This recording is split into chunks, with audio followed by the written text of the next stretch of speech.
Fa inna khairal kalami kalamullah wa khairul huda Muhammadin sallallahu alaihi wasallam. Baik, ini saya bilangnya apa nih, pemirsa apa pendengar apa jamaah-jamaah aja lah ya. Ya Pak Tobirin ya. Jamaah sekalian yang dirahmati Allah, slide-nya sudah bisa nampak ya Pak Tobirin? Slide yang dari saya udah tampak belum? Sudah. Sudah ya, baik. Kita awali dengan surat apa? Al-Anbiya 107. A'udzubillahi minasyaitonirrajim. Wa ma arsalnaka illa rahmatan lil alamin. Tidaklah kami utus engkau wahai Nabi Muhammad kecuali sebagai rahmat bagi alam semesta. Al-Imam Al-Sabuni dalam Safatut Tafasir, beliau mengatakan, maksud ayat ini adalah tidaklah kami mengutusmu wahai Muhammad melainkan sebagai rahmat, sebagai kasih sayang ya bagi seluruh makhluk. Sebagaimana hadis diriwayatkan oleh Imam Bukhari dalam Al-Ilal Kabir nomor 369, Rasulullah SAW bersabda, "Innama ana rahmatun muhdah." Sesungguhnya aku ini adalah rahmat yang dihadiahkan oleh Allah kepada seluruh makhluknya. Maka tentu Rasulullah SAW ini diutus kepada seluruh umat manusia, kita yang mendapatkan dakwah beliau ini harus bersyukur ya. Karena memang tidak ada nikmat hidup yang paling utama kecuali adalah nikmat beragama. Saya sering sampaikan dalam berbagai kajian para jamaah yang dirahmati Allah, karena semua nikmat selain nikmat agama itu pasti berakhir dengan bala atau berakhir dengan fitnah ya. Kemarin bala sudah kita kaji ya Pak Tobirin, Ustadz Tobirin, bahwa contoh nikmat harta gitu, itu pasti berakhir dengan fitnah, dengan bala gitu. Kayak sekarang ini efek dari COVID-19, kita banyak dekem nang omah ya. Jadi sekarang ada tagar dekem bae, mangan bae begitu ya. Jadi akibatnya orang banyak makan, itu nikmat, memang nikmat sekali juga. Nggak tahu kenapa kalau dekem di rumah kok jadi sering lapar padahal jarang bergerak ya. Lama-lama kita kayak ayam broiler juga ini, kayak ayam potong. Itu lama-lama menjadi bala, menjadi ujian, karena makanan ini kemudian ketika kita semakin banyak makan justru bukan menjadi semakin sehat, malah mungkin menjadi semakin ada banyak penyakitnya. Beda dengan nikmat agama ini justru akan menjadikan segala nikmat itu menjadi rahmat, menjadi berkah. Ya. Kita lihat surat Al-Imran 164 ya. Bagaimana Imam Muhammad bin Nasir atau yang dikenal dengan Imam As-Sa'di dalam tafsirnya, beliau mengatakan, ini yang lain ikut presentasi ini, mungkin baru masuk, diberitahu Pak Tobirin, mungkin belum tahu. Mbak siapa itu? Mbak Fania Putri. Oh, iya. Mbak Fania Putri, tolong untuk tidak ikut presentasi. Ya, dah. Punya saya udah nongol lagi, Pak Tobirin? Belum. Belum. Setelah saya nggak nongol? Nggak nongol presentasi. Oh iya, karena ulangi. Karena tadi dipotong oleh orang ya. Coba saya share lagi slide dari saya. Ya, mungkin mereka masih mencoba-coba dimaklumi. Udah tampil belum? Belum.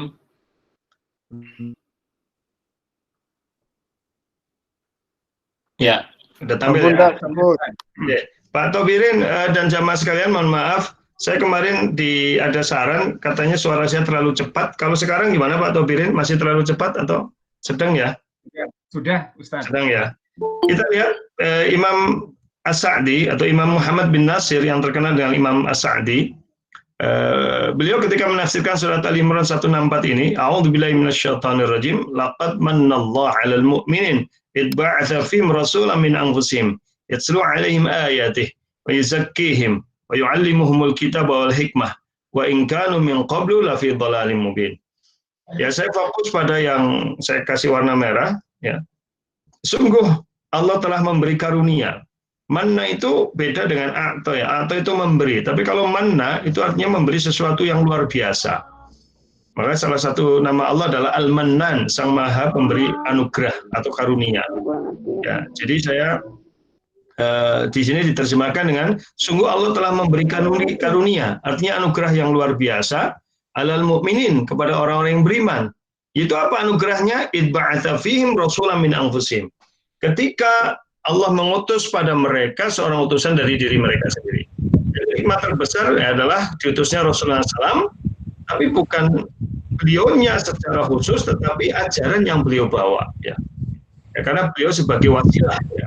Tapi intinya pada ajaran yang beliau bawa. Karena Rasulullah SAW juga mengatakan innama ana basyir wa nadhir, yaitu itu sebagai pemberi motivator dan juga nadhir, pemberi peringatan ya. Apa tugas Rasul di sini? Lihat, yatslu alim ayati, membacakan mereka ayat-ayatnya, yuzakkihim, membersihkan mereka atau mensucikan mereka, wa yu'allimuhumul kitab wal hikmah, dan mengajari mereka Alkitab dan Al-Hikmah. Walaupun mereka sebelumnya berada dalam kesesatan yang nyata. Beliau mengatakan apa dalam tafsirnya? Di sini beliau mengatakan, hadil minnah allati intanallahu biha ala ibadihi akbar ni'am bal asluha wahyal imtinanu alaihim bihadzal rasulil karim alladzi anqadahumullah bi minadh dhalalati wa asmahum bihi minal halakah. Yaitu hadil minnah, anugerah ini, karunia ini, allati imtanallahu bi ala ibadihi, yang Allah anugerahkan kepada hamba-hambanya, akbar ni'am, adalah nikmat yang terbesar. Ini nikmat yang terbesar adalah diutusnya Rasulullah membawa ajaran Islam. Bahkan beliau mengatakan bal asluha, bahkan pokok dari segala nikmat. Ya. Kenapa? Tadi saya sampaikan, kalau nikmat selain agama itu biasanya berakhir dengan bala atau berakhir dengan musibah. Ya, tetapi kalau nikmat agama justru menjadikan nikmat itu semakin berkah, bahkan musibah pun menjadi keberkahan. Kemarin sudah kita bahas, musibah bisa menjadi berkahan karena musibah itu yang menimpa orang-orang beriman, dia akan mengurangi dosa, menggugurkan dosa, ya, mengingatkan kita kepada Allah. Kemarin kan sudah kita bahas ya, yang paling ikut Pak Togirin juga, bagaimana kita ini kalau secara psikologis justru ingat kepada Allah kan kalau lagi susah. Itu hikmahnya di situ ya. Kemudian wahya al-imtinan alaihim, yaitu apa? Anugerah pada mereka bihadzal rasulil karim, dengan diutusnya Rasul yang mulia ini. Yang Rasulullah ini dengan ajaran Islamnya, alladzi anqadahumullah bi minadh dhalalah, yang Allah menyelamatkan mereka ini manusia, bihi, dengan wasilah Rasulullah yang membawa ajaran agama, minadh dhalalah, dari kesesatan-kesesatan hidup. Wa asomahum bihi minal halakah, dan membebaskan, ya, asoma itu membebaskan mereka dengan wasilah Rasulullah, maksudnya wasilah ajaran yang dibawa Rasulullah, minal halakah, dari kebinasaan. Ya, jadi ini anugerah terbesar, ya, karena Rasulullah ini tugasnya 3, 1 yatslu alaihim ayati, membacakan ayat-ayatnya sehingga kita menjadi sadar, ya, dengan ayat-ayat yang Rasulullah bacakan. Kemudian wa yuzakkihim, mensucikan mereka dari apa? Minasyirki, dari kesyirikan. Dan mungkin suatu saat nanti kita akan bahas bagaimana syirik itu membuat hidup kita menjadi hidup kita menjadi tidak bebas, terbelenggu. Ya, contohnya kayak di Jawa itu kan kalau orang meyakini mitos saja hidupnya jadi susah gitu ya. Itu Arab barang gawe gitu, macam-macam persyaratan-persyaratan yang tidak ada dalam syariat sehingga menyulitkan, yang erat kaitannya dengan mitos-mitos gitu. Bahkan nunjuk kuburan bok bosok, karena kalau bosok dilamut itu susah sekali hidupnya gitu. Ya itu. Nanti kalau orang lainnya wake, nanti nikahnya harus yang wetonnya apa dan sebagainya, itu jadi bikin susah gitu. Ya, wal ma'asi, dan maksiat gitu. Artinya agama ini membebaskan manusia dari maksiat. Tentu dengan apa? Dengan ibadah. Karena nanti salah satu hikmah ibadah adalah menjaga kita untuk selalu ingat kepada Allah sehingga kita bisa jauh dari maksiat. Waradhail, dan kehinaan-kehinaan, wasairi masawiil akhlak, dan seluruh keburukan-keburukan akhlak. Dan tugas yang ketiga adalah wa yu'allimuhumul kitab. Rasulullah ini mengajarkan kita Al-Qur'an. Bagaimana konsep Al-Qur'an berbicara tentang kehidupan. Ya. Itu menurut Imam As-Sa'di gitu. Adapun menurut Imam Ibnu Katsir rahimahullah, saya kutipkan sedikit saja, yang kedua saja yang berhubungan dengan materi kita, masalah ibadah, bahwa Rasulullah datang membawa ajaran ibadah untuk apa gitu. Wa yuzakkihim, untuk membersihkan mereka. Karena ibadah ini ya'muruhum bil ma'ruf, akan menyuruh mereka pada yang ma'ruf, wa yanhahum 'anil munkar, melarang mereka yang mungkar, litaskuwa nufusuhum wa tadhura minad danas wal khabathil ladzi kanu mutalabbisina bihi fi hali syirkihim wa jahilatihim. Artinya apa? Agar supaya jiwa-jiwa mereka menjadi suci, bersih, ya, dari kotoran-kotoran, ya, dari keburukan-keburukan yang mungkin dulu pernah bercampur di saat keadaan mereka masih dalam kesyirikan dan dalam kejahilian. Ini konteksnya kepada masyarakat pada jahiliyah saat itu. Bagi konteks kita sekarang, tentu kita juga tidak bisa mengatakan bahwa kita terbebas dari syirik. Ya, mungkin kita masih banyak kehidupan kita yang terbelenggu dengan kesyirikan, dan dengan ajaran yang dibawa Rasulullah, akhirnya kita betul-betul bisa tahu mana yang syirik dan bisa bebas dari itu.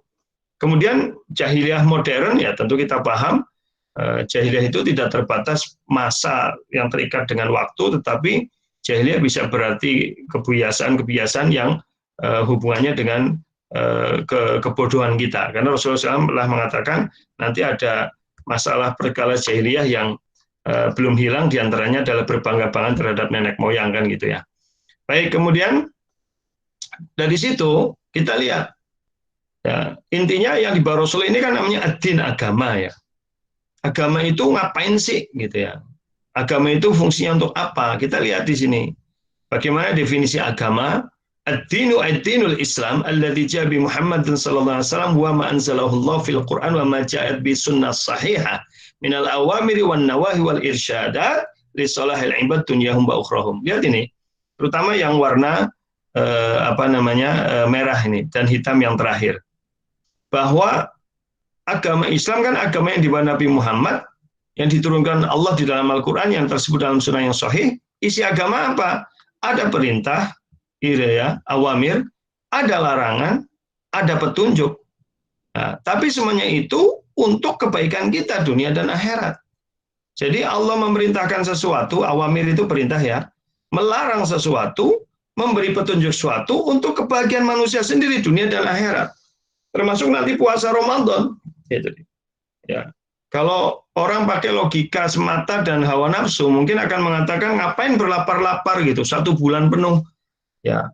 Kemudian bangun malam untuk sahur, kemudian sholat malam gitu. Ya, itu kan secara logika dan pikiran nafsu semata. Tapi di balik itu ada rahasia besar. Ya, bahkan puasa itu dikenal dalam seluruh agama di dunia. Bahkan banyak para ahli yang meneliti hikmah-hikmah bagi manusia dari sisi kesehatan dan sebagainya. Artinya kembalinya kepada kepentingan hidup manusia. Termasuk Allah nanti membuat 1 bulan sendiri yang namanya Ramadan. Untuk apa? Ini sebagai anugerah Allah pada kita, gitu.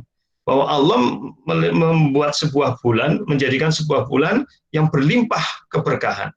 Jadi Pak Tobirin dan jamaah sekalian, selama ini kan ada sedikit, bukan salah kaprah, ya. Ada orang kadang-kadang selamat datang bulan Ramadan, bulan mulia gitu, ya. Iya. Ya, bulan mulia, ya. Ya, itu sebenarnya, ya, saya tidak mengatakan salah, tapi kurang tepat gitu. Karena Ramadan bukan bulan mulia gitu, tapi super mulia. Karena bulan mulia adalah sebagaimana surat At-Taubah ayat berapa itu 36, ya, bahwa inna iddatasyhur 'indallahi 12 syahran fi kitabillah. Sungguhnya perhitungan bulan di sisi Allah dalam setahun ada 12 bulan. Yauma khalaqas samawati wal ardh, sejak Allah menciptakan langit dan bumi. Minha arba'atun hurum, ada 4 bulan mulia, gitu. Dan 4 bulan mulia ini bukan Ramadan. 4 bulan mulia adalah sebagaimana hadis riwayat Imam Bukhari disebutkan, ya, salasun mutawaliyatun, 3 bulan berurutan, Zulqa'dah, Zulhijjah, ya, kemudian Muharram, dan yang terakhir adalah Rajab. Jadi bulan mulia itu 4, Zulqa'dah, Zulhijjah, Muharram, dan Rajab. Nah, bulan Ramadan bukan bulan mulia, tapi bulan barokah, bulan penuh keberkahan. Rasulullah SAW mengatakan, atakum Ramadan syahrun mubarak. Datang pada kalian bulan Ramadan, bulan penuh keberkahan. Ini super mulia. Jadi kalau yang bikin spanduk selamat datang bulan mulia gitu, itu besok diganti, ya, setelah ngaji ini gitu, ya.